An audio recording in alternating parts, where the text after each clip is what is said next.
13.2 bahan pencuci. Ini adalah bahagian yang seterusnya dalam bab 13.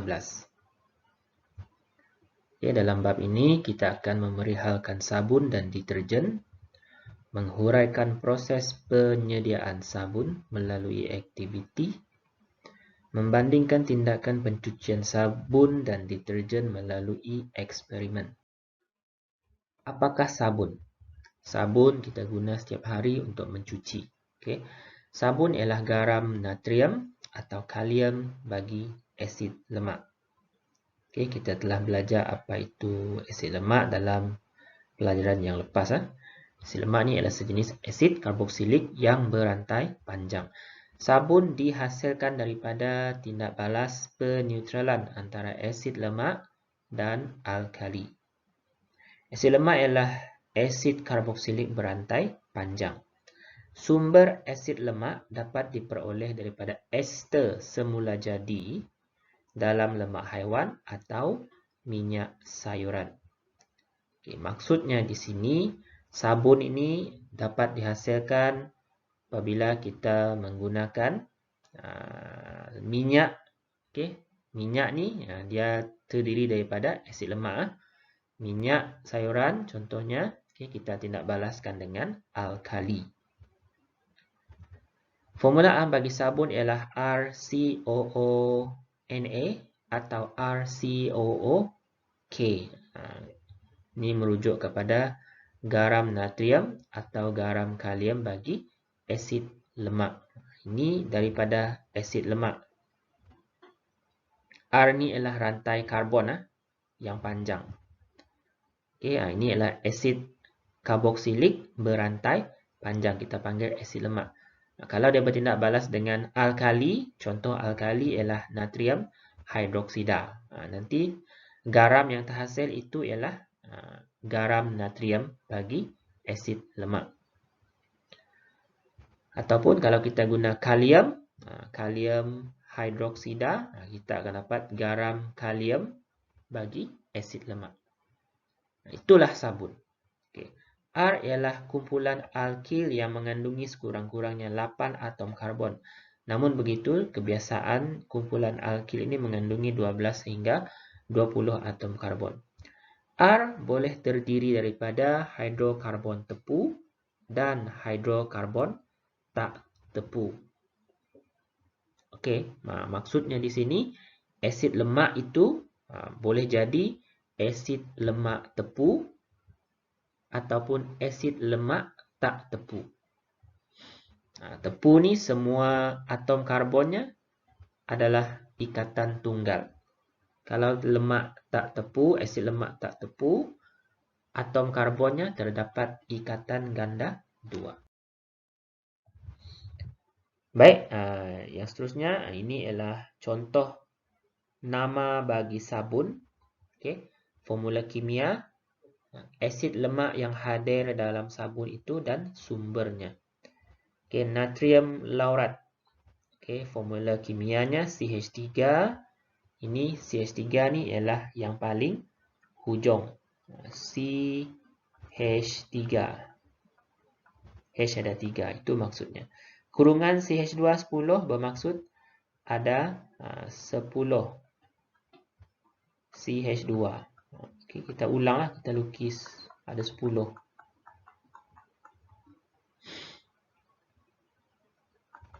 CH2. COONA.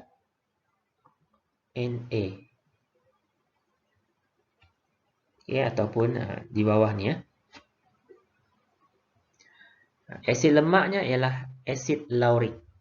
Jadi laurat itu ialah daripada asid laurik. Sumber bagi asid lemak ni ialah minyak kelapa. Kemudian natrium palmitat, CH3 CH2 14 COONA. Asid lemaknya ialah asid palmitik. Sumber bagi asid palmitik ni ialah minyak sawit. Di bawah itu ialah formula struktur natrium palmitat. Adakah strukturnya memang bentuk begitu? Zigzag. Okey. Kalau kita belajar kimia dengan lebih lanjut, sama ada di tingkatan 6 atau peringkat universiti, kita akan belajar lebih mendalam lagi ya, bagaimana susunan atom-atom dalam struktur suatu molekul. Dia bukannya lurus, tapi dia ada sudut-sudut yang tertentu. Itu awak akan belajarlah kalau awak berminat dalam bidang kimia ni. Awak nak tahu lebih lagi tentang ikatan-ikatan ini. Proses penyediaan sabun. Sabun boleh disediakan daripada sumber semula jadi melalui hidrolisis minyak atau lemak dalam larutan natrium hidroksida atau kalium hidroksida. Hidrolisis minyak atau lemak. Tindak balas ini dinamakan saponifikasi, iaitu proses hidrolisis minyak atau lemak oleh alkali. Jadi soalan struktur dia tanya, namakan tindak balas bagi proses hidrolisis minyak. Jawapannya ialah saponifikasi. Saponifikasi. Minyak atau lemak bertindak balas dengan alkali pekat untuk menghasilkan gliserol dan garam-garam asid lemak, iaitu sabun. Yang kita dapat lihat sekarang, yang atas ini ialah persamaan umum bagi saponifikasi. Tindak balas menghasilkan sabun. Kita gunakan minyak atau lemak, kita tambahkan dengan alkali pekat. Alkali pekat ni sama ada NaOH, natrium hidroksida, ataupun KOH, kalium hidroksida. Hasilnya ialah sabun, garam nitrat, asid lemak. Dan hasil satu lagi ialah gliserol. Minyak dan lemak ialah ester semula jadi yang dinamakan triglycerida. Kita dah belajar dalam bab lemak, minyak dan lemak. Hidrolisis beralkali ke atas triglycerida akan menghasilkan gliserol dan sabun. Sabun ni ialah garam bagi asid lemak. Tengok rajah. Ini adalah satu molekul minyak ataupun lemak yang dinamakan triglycerida. Dia ada R1, R2, R3. R1, R2, R3 ni ialah rantai karbon. Boleh jadi dia sama ataupun berbeza. Kalau asid palmitik, semuanya asid palmitik. Ataupun boleh jadi dia berbeza-beza. Tindak balas dengan natrium hidroksida menghasilkan gliserol. Dia akan terpecahlah triglycerida ni, dia akan berpecah. Jadi ini satu bahagian. Bahagian ni akan menjadi gliserol. Pecahan yang tiga ni, inilah sabun, iaitu garam asid lemak. Yang ini.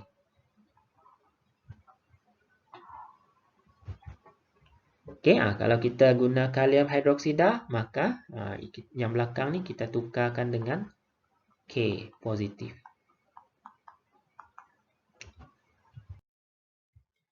Kaedah membuat sabun, awak boleh lihat video yang disediakan dalam link ni dalam buku teks.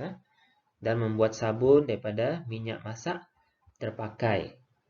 InsyaAllah nanti kalau ada masa kita buatlah dalam makmal. Tapi awak boleh tengok dulu. Kalau awak boleh cari bahannya, awak boleh buat sendiri di rumah. Buat sabun. Itu tentang sabun. Sekarang kita nak tengok apa itu deterjen. Deterjen juga kita selalu pakai setiap hari ya. Deterjen ni untuk kita mencuci pakaian. Penghasilan deterjen bermula semasa Perang Dunia Kedua hasil daripada kekurangan lemak haiwan dan minyak sayuran. Jadi kita tahu bahawa nak menghasilkan sabun, kita perlu ada lemak haiwan dan minyak sayuran. Tapi bila kekurangan lemak haiwan dan minyak sayuran, kita perlu cari alternatif lah untuk menghasilkan bahan seperti sabun, tapi dia tidak menggunakan lemak dan minyak. Okay, jadi, deterjen ialah bahan pencuci yang bukan sabun. Deterjen ialah garam natrium bagi asid sulfonik. Tadi asid lemak. Asid lemak tu ialah sejenis asid karboksilik. Tapi sekarang asid sulfonik. Dua jenis asid sulfonik yang digunakan untuk membuat deterjen ialah asid alkyl sulfonik dan asid alkyl benzena sulfonik. Deterjen biasanya diperbuat daripada pecahan petroleum. Okey, ini struktur bagi asid alkyl sulfonik. Kita tengok senang nak beza dia. Dia sulfonik. Okey. S ada ikatan dengan O dengan OH. Asid alkyl benzena sulfonik. Okey. Sulfonik yang ini. Benzena yang ini. Yang segi 6 ya, heksagon. Okey.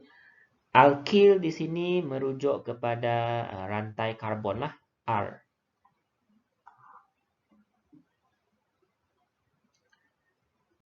Baik, ini info, sekadar info. Kalau awak masuk tingkatan 6 ataupun matrikulasi ataupun peringkat U, awak akan berkenalan lah dengan molekul yang dipanggil sebagai benzena.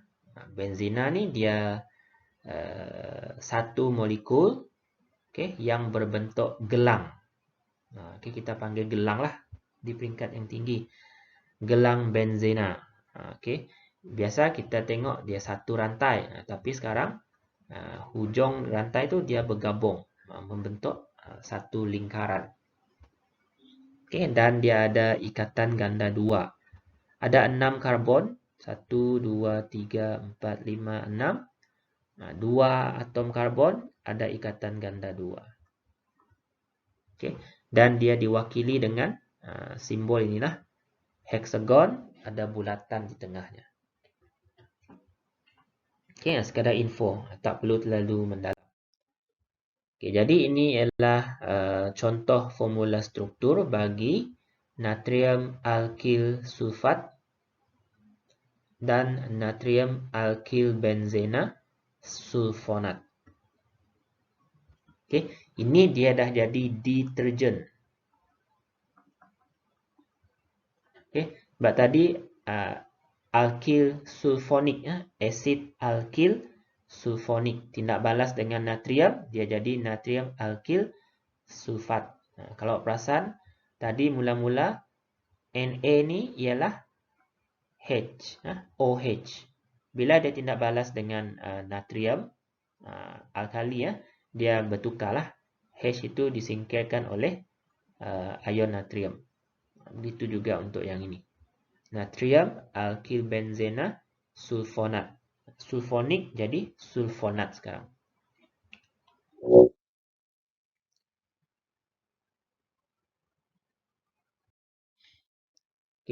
Tadi kita tengok penyediaan sabun. Awak boleh tengok video tersebut. Penyediaan deterjen pula. Deterjen biasanya dibuat daripada pecahan petroleum dan asid sulfurik H2SO4. Dihasilkan melalui dua proses, iaitu pensulfonan atau pensulfatan dan yang kedua peneutralan. Kita lihat. Penyediaan natrium alkyl benzena sulfonat. Proses pertama dia pensulfonan. Alkyl benzena bertindak balas dengan asid sulfurik pekat untuk menghasilkan alkil benzena sulfonik. Asid alkil benzena sulfonik. Okey. Di sini ini daripada petroleum.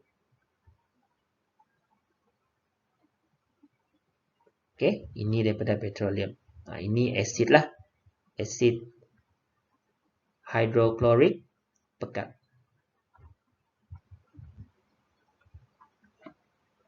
Okey, bertindak balas dia menghasilkan asid alkil benzena sulfonik. Ini sulfonik. Dan hasil sampingannya ialah air. Bila dah menghasilkan asid alkil benzena sulfonik, barulah proses yang kedua, peneutralan. Asid alkil benzena sulfonik akan dineutralkan oleh larutan natrium hidroksida menghasilkan garam alkil benzena sulfonat. Okey, ini asid alkil benzena sulfonik. Tambah natrium hidroksida. Dia jadi natrium alkil benzena sulfonat. Sulfonik dah jadi sulfonat.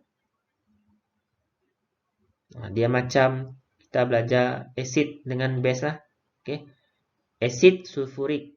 Bila dia jadi garam, dia jadi contohnya natrium sulfat. Sulfurik jadi sulfat. Yang ini sulfonik jadi sulfonat.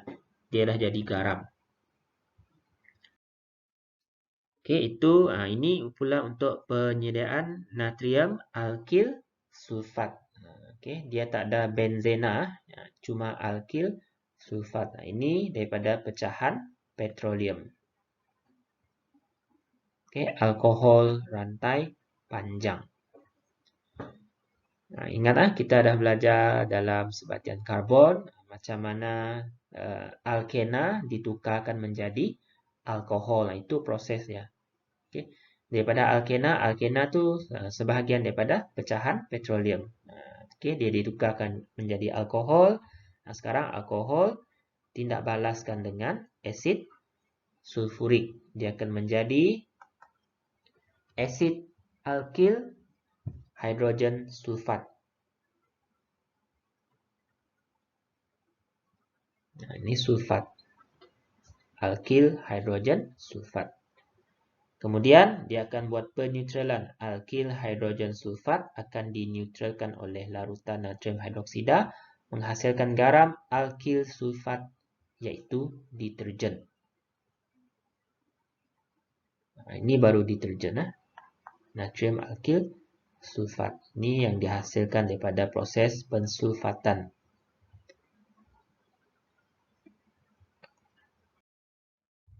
Okey, selesai tentang penyediaan sabun dan deterjen. Nama proses penghasilan sabun ialah saponifikasi.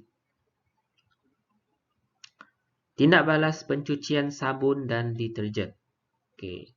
Sabun dan deterjen bertindak sebagai ejen pengemulsi kerana molekul sabun dan deterjen dapat larut di dalam minyak atau grease dan juga air. Okey, ini kelebihan sabun dan deterjen. Ejen pengemulsi. Okey, dia boleh mencampurkan air dan juga minyak.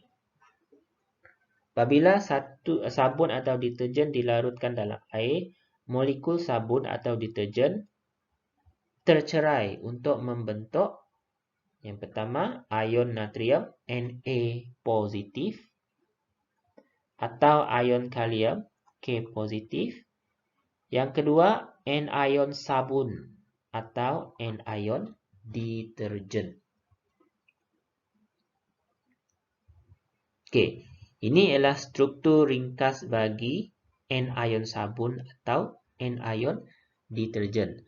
Dalam anion sabun atau deterjen, dia terbahagi kepada dua, bahagian hidrofobik, bahagian hidrofilik. Hidrofobik ni ialah rantai karbon yang panjang. Okay, ataupun eco lah. Senang kita nak kenal pasti. Eco itu hidrofobik. Hydrophobic, phobia. Dia takut air. Okay. Hydrophilic, feel. Dia suka, ada perasaan. Hydrophilic, dia suka air. Bahagian kepala ni, dia larut dalam air. Yang hydrophobic tadi, dia fobia dengan air, dia tak suka air, dia larut dalam minyak atau grease. Ini struktur bagi anion sabun atau anion deterjen. Okay. Perhatikan bahagian hydrophilic ni ataupun kepala dia tunjukkan cas negatif. Okay. Ini dia dah jadi anion sebab dia dah dimasukkan dalam air, dia bercerai. Kalau dia cuma sabun sahaja atau deterjen, dia ada Na di sini. Na ataupun K positif. Itu dia sebagai sabun lah. Okay, bila dah campur air, dia jadi anion. Bila dah campur air. Okay. Seringkasnya sabun tambah air jadi anion sabun dan ion natrium. Okay. Saya tunjukkan gambar aja ringkas lah. Okay, ini negatif, Na positif. Ini sabun. Bila campur air, dia akan bercerai. Anion bercas negatif, ion natrium bercerai lah. Dia tidak lagi bergabung. Dia dah bercerai, bergerak bebas. Okay, sama juga dengan deterjen, anion deterjen. Okay. Jadi struktur anion sabun dan deterjen terdiri daripada dua bahagian itu. Bahagian hydrophilic yang larut dalam air, suka air, phil. Hydrophil, suka air. Hydro tu berkaitan dengan air. Bahagian hydrophobic yang larut di dalam minyak atau grease. Kedua-dua sifat bahagian ini menjadikan sabun dan deterjen sebagai ejen pencucian yang berkesan. Okey, jadi macam mana sabun dan deterjen ini membersihkan kotoran pada permukaan pakaian. Okey, dia ada 6 langkah, 6 poin. Dalam esei kita dapat 6 markah di sini. Penambahan sabun atau deterjen ke dalam air akan mengurangkan ketegangan permukaan air. Ini menambahkan kebolehan air untuk membasahi permukaan kain. Okey. Awak boleh cuba ni sendiri ya. Awak ambil sehelai kain yang kecil, awak letakkan dalam sebaldi air. Okey. Okey, awak tengok mudah tak kain itu menyerap air.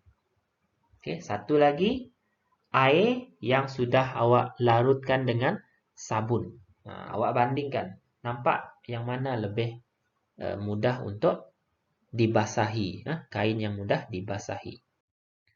Okey, step yang kedua, langkah kedua, bila dah larut dalam air, sabun dan deterjen mengion dan menghasilkan anion sabun atau anion deterjen yang bebas bergerak. Okey, ini dia dah jadi anion. Okey, ini natrium, ion natrium dah bercerai daripada sabun tersebut. Ini anion. Okey, ini grease pada permukaan pakaian. Okey. Jadi tadi kita dah tahu bahagian hydrophilic dan hydrophobic. Hydrophilic dia suka air, dia akan larut dalam air. Dan hydrophobic larut dalam grease. Nanti bahagian hydrophobic dia akan larut dalam grease. Maksudnya dia akan masuk ke dalam kotoran berminyak, kotoran grease. Manakala bahagian hydrophilic, kepalanya, dia akan menghadap air. Okay, ini air, ini kotoran. Okay. Bahagian hydrophobic masuk dalam kotoran, bahagian hydrophilic menghadap permukaan air. Step keempat, bila air itu bergerak-gerak, semasa kita menggosok ataupun dalam mesin, air itu berkocak-kocak. Okay. Menyebabkan grease tertanggal daripada permukaan kain. Okey, sebab tu mesin basuh tu dia berpusing-pusing air dalam tu. Okey, tujuannya nak menyebabkan kotoran tertanggal daripada permukaan. Langkah 5, bahagian hidrofilik anion sabun atau deterjen mengelilingi grease. Grease terapung di permukaan air. Okey. Nanti grease tu semua bahagiannya dah diseliputi oleh anion sabun, bahagian hidrofilik. Okey, nanti dia terapung-apung saja dalam air. Langkah ke-6, okey, grease berpecah kepada titisan kecil. Bila kita teruskan aktiviti menggosok dan air itu berkocak, grease akan berpecah. Titisan kecil tersebut tidak bergabung semula pada permukaan kain kerana tolakan sesama cas negatif pada bahagian hidrofilik di permukaan grease. Okey, sekarang hidrofilik kan dia bercas negatif, dia akan saling menolak antara titisan yang telah bercas negatif. Titisan itu terampai di dalam air dan membentuk emulsi. Apabila dibilas dengan air, permukaan kain menjadi bersih kerana titisan grease itu tertinggal di dalam air. Jadi kita bilas dengan air banyak-banyak, akhirnya kain kita akan bersih. Okey, ini 6 langkah yang kita perlu ingat.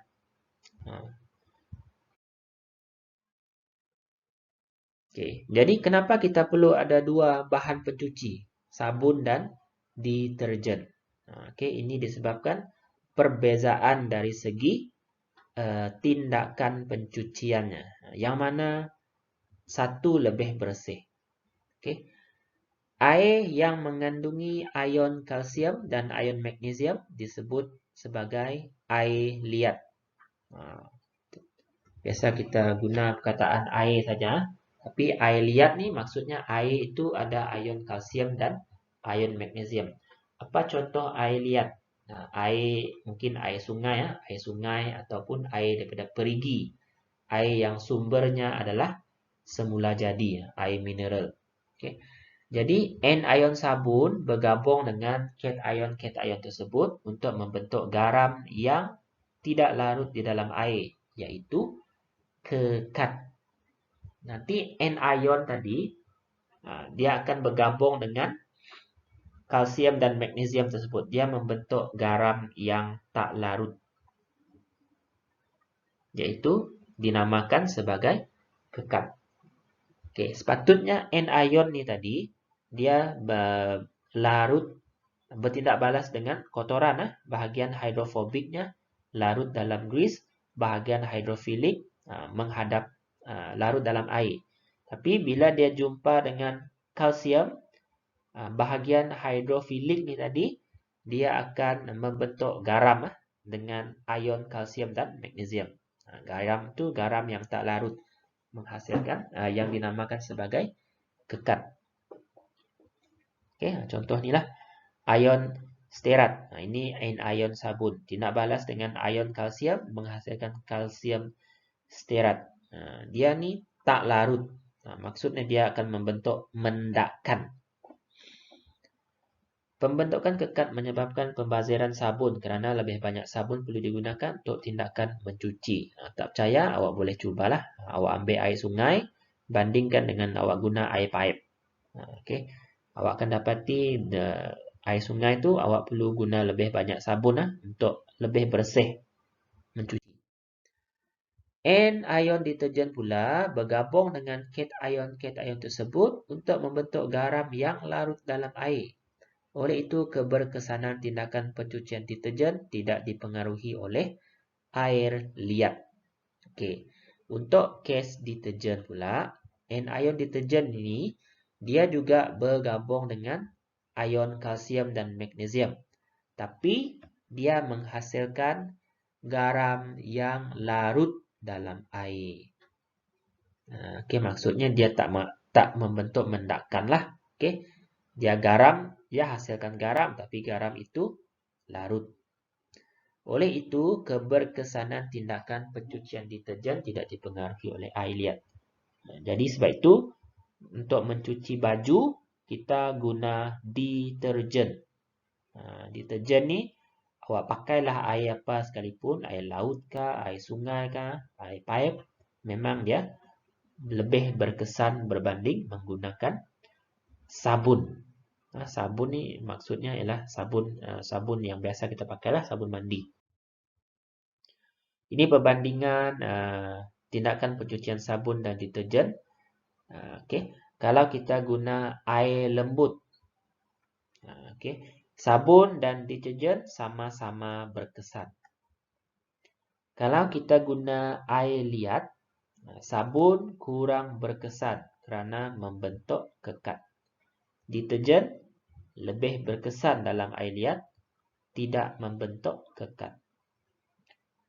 Okey, kalau air itu berasid, okey, bila kita guna sabun, dia tidak berkesan kerana membentuk asid organik yang tak larut.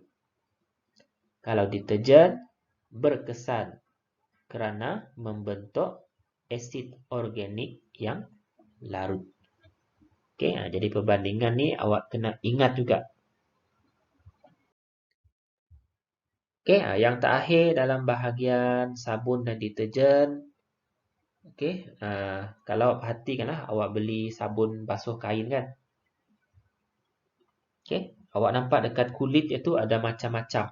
Ada ejen pemutih lah, okey, enzim dan sebagainya. Okey, itu semua ialah bahan tambah dalam deterjen.